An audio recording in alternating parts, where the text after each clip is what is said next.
Today's topic is the disadvantages of advertising कि जो advertising company कर रही है उसके डिसएडवांटेजेस या फिर हम कहें तो उसके डीमेरिट्स क्या हैं। अब कोई भी कंपनी अगर एडवर्टाइजिंग कर रही है तो उसका फ़ायदा तो है, लेकिन फ़ायदे के साथ उसके नुकसान क्या क्या हैं। ठीक है, तो ये जो नुकसान है ये हमारे चारों पॉइंट्स लिखे हुए हैं।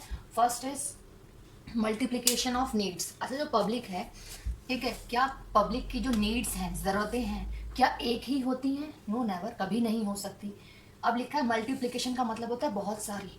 जब पब्लिक की ज़रूरतें बहुत सारी होती हैं तो क्या कोई भी कंपनी जो एडवर्टाइजिंग किसी एक पर्टिकुलर गुड्स का कर रही है तो क्या उस एक पर्टिकुलर गुड्स की एडवर्टाइजिंग के थ्रू पब्लिक की बहुत सारी नीड्स फुलफिल हो सकती हैं? नेवर, कभी नहीं हो सकती। तो यही प्रॉब्लम वाली कंडीशन है कि हम एक एडवर्टाइजिंग के द्वारा बहुत सारी नीड्स को फुलफिल नहीं कर सकते। ठीक। Next is miss representation of facts कि एडवर्टाइजिंग के द्वारा जो भी कोई कंपनी इन्फॉर्मेशन प्रोवाइड कर रही है, एडवर्टाइजिंग कर रही है, उसमें जो फैक्ट्स, जो रियलिटी है, जो तथ्य हैं, बेसिकली जो भी बातें इन्फॉर्मेशन दे रही है एडवर्टाइजिंग के थ्रू, वो ढंग से रिप्रेजेंट नहीं कर पा रही। मिस मतलब ढंग से रिप्रेजेंट नहीं कर पा रही है या फिर करती ही नहीं है। अगर आप डायरेक्टली बात करें एक रियलिटी बेसिस वाली, तो कोई भी कंपनी जो एडवर्टाइजिंग के थ्रू आपको इन्फॉर्मेशन दे रही है, क्या 100% रियलिटी उसमें होती है? नो नेवर, कभी नहीं हो सकती उसमें। हाँ, इतना रेशियो मान करके चल सकते हैं कि 70% जो है वो बातें रियल है, 30% उसमें रियलिटी नहीं है। बट कभी भी ऐसा नहीं होगा कि 100% आपको उसमें रियलिटी मिलेगी, कभी नहीं हो सकती। ठीक है, तो जो रिप्रेजेंट किए जा रहे हैं फैक्ट्स आपके सामने एडवर्टाइजिंग के थ्रू, वो गलत होते हैं या फिर कंप्लीट नहीं होते।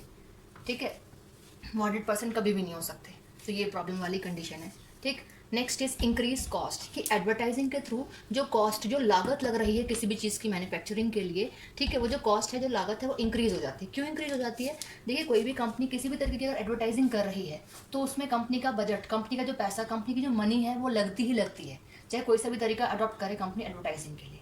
अब कंपनी जो भी एडवर्टाइजिंग के तरीका यूज़ कर रही है, जितना पैसा उसका एडवर्टाइजिंग में लग रहा है, क्या वो अपनी तरफ से ही लगा देती है सारा? नहीं।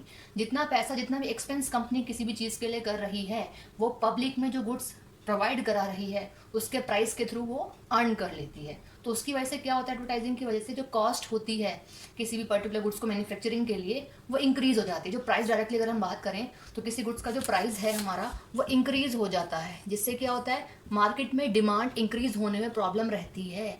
हर एक तरीके का जो यूज़र होता है उस पर्टिकुलर गुड्स को यूज़ नहीं कर पाता, क्योंकि सभी की इनकम इतनी नहीं है कि उसको परचेज किया जा सके। ठीक। Next is wastage of natural resources कि जो हमारे प्राकृतिक संसाधन, नेचुरल रिसोर्सेज का मतलब है प्राकृतिक जो हमारे पास संसाधन है, उनका वेस्टेज होता है एडवर्टाइजिंग के थ्रू। अब कंपनी एडवर्टाइजिंग करने के लिए कुछ भी चीज़ें यूज़ करती है, पेपर, पेन, पेंसिल, या फिर डायरेक्टली अगर हम बात करें तो कंपनी क्या करती है, होर्डिंग्स बनवाती है, पैम्पलेट्स बनवाती है, ठीक है, ब्रॉचर्स बनवाती है, मार्केट में उस पैम्पलेट्स को फ्लो करवाती है। तो आप जो पेपर यूज़ कर रहे हैं उन सभी चीज़ों के लिए, वो पार्ट ऑफ नेचुरल रिसोर्स ही तो है, तो क्या है, वेस्टेज ही तो हो रहा है।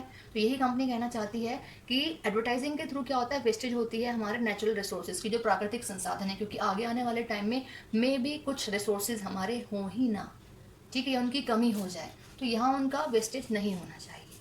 तो ये थे हमारे डिसएडवांटेज ऑफ एडवर्टाइजिंग।